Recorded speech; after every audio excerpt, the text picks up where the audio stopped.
Iran और Israel America के बीच युद्ध जारी है।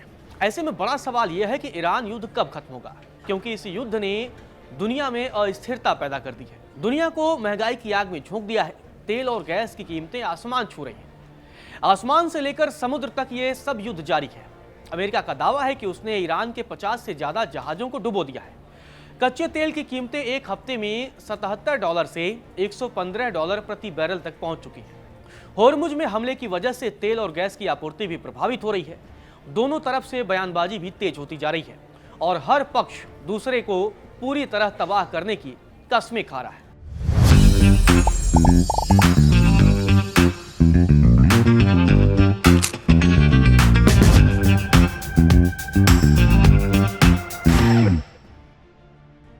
इन सब के बीच वे देश भी फंसे हुए हैं जिन्होंने ये युद्ध शुरू ही नहीं किया, लेकिन जो इसे खत्म होने देखना चाहते हैं। नई दिल्ली से लेकर ब्रसेल्स तक हर सरकार एक ही सवाल पूछ रही है, यह सब कैसे और कब खत्म होगा। हालांकि पक्के तौर पर कुछ कहा नहीं जा सकता, लेकिन इस वीडियो में आपको वो 5 तरीके बताता हूं जिनसे युद्ध खत्म होने की संभावना है। सबसे पहले बात करते हैं पहले तरीके की। कूटनीतिक कोई रास्ता निकाल लेना चाहिए। कूटनीति के जरिए इस युद्ध को समाप्त करने की कोशिश करनी चाहिए। बातचीत की पहल करनी चाहिए। दरअसल कूटनीति वो रास्ता है जिसे हर कोई अपनाना चाहता है, लेकिन कोई भी वहां तक पहुंच नहीं पा रहा है। पहला बम गिरने से पहले ही ओमान परमाणु वार्ता में मध्यस्थ की भूमिका निभा रहा था। बातचीत के 3 दौर पूरे होने के बाद ओमान के विदेश मंत्री ने 26 फरवरी को CBS न्यूज को बताया था कि दोनों पक्षों ने काफी प्रगति की है और समझौता पहुंच के भीतर है। इसके ठीक 48 घंटे बाद 28 फरवरी को ऑपरेशन एपिक फ्यूरी शुरू हो जाता है। हालांकि बाजार इस बात पर दांव लगा रहे हैं कि यह युद्ध छोटा होगा, लंबा नहीं चलेगा। वहीं अपने सर्वोच्च नेता अयातुल्ला अली खामेनेई की हत्या के बाद भी ईरान झुकने को तैयार नहीं है। ईरान के विदेश मंत्री अब्बास अराक्ची ने साफ ऐलान कर दिया है कि अमेरिका के साथ बातचीत का रास्ता पूरी तरीके से बंद हो चुका है। ट्रंप प्रशासन ने भी कुछ इसी तरह का रुख अपनाया है। इसी बीच इजराइल के प्रधानमंत्री बेंजामिन नेतन्याहू ने कहा है कि युद्ध का मकसद ईरान की मौजूदा सरकार को हटाना है। मतलब अभी बातचीत तक कोई भी देश, कोई भी पक्ष पहुंचे नहीं है। युद्ध के पहले बातचीत चल रही थी, लेकिन इसी बीच युद्ध होता है, हमला होता है और बातचीत के रास्ते अब लगभग बंद होते हुए नजर आते हैं। इसीलिए जो पहला तरीका है कि इन तीनों देशों को बैठकर बातचीत करनी चाहिए।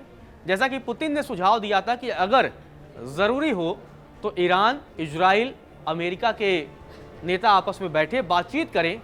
इसके अलावा दूसरे देशों के नेताओं को भी वो बिठाएं और उसका रास्ता निकालें।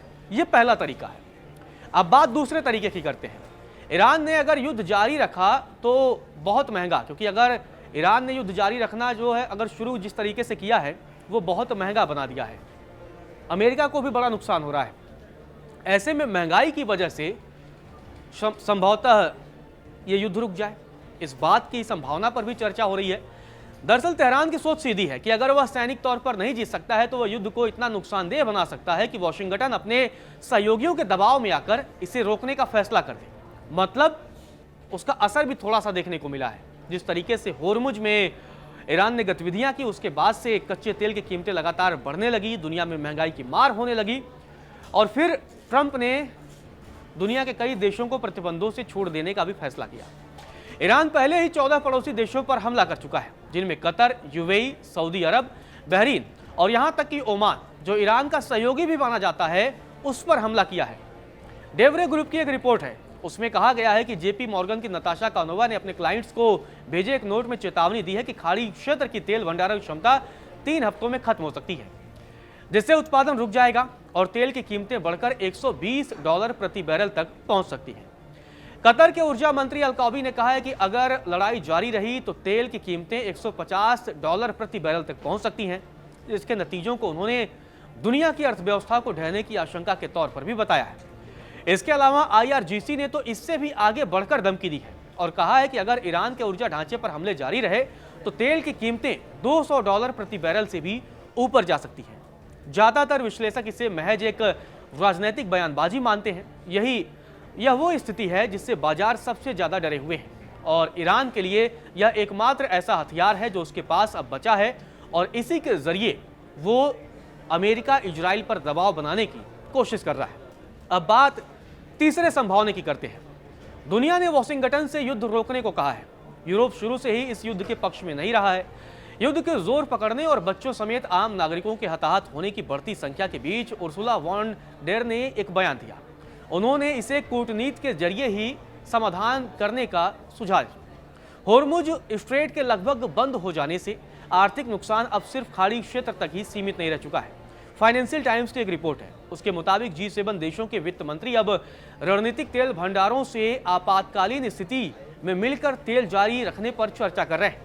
कुछ अमेरिकी अधिकारी कथित तौर पर 300 से 400 मिलियन बैरल तेल जारी रखने पर विचार कर रहे हैं, जो IEA प्रणाली के कुल सार्वजनिक आपातकालीन भंडारों का लगभग 1/4 हिस्सा है। वॉल स्ट्रीट जर्नल की एक रिपोर्ट की माने तो ट्रंप के कुछ सलाहकारों ने उनसे ईरान युद्ध से बाहर निकलने का रास्ता खोजने का भी आग्रह किया है, क्योंकि मध्यावधि चुनाव से पहले यह उनकी अप्रूवल रेटिंग पर गंभीर असर डाल रहा है। अब बात चौथे संभावना की करते हैं।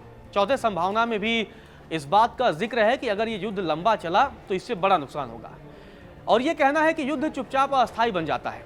दरअसल अगर युद्ध रुकेगा भी, सीज फायर होगा भी, लेकिन उसके बाद भी युद्ध खत्म नहीं होगा और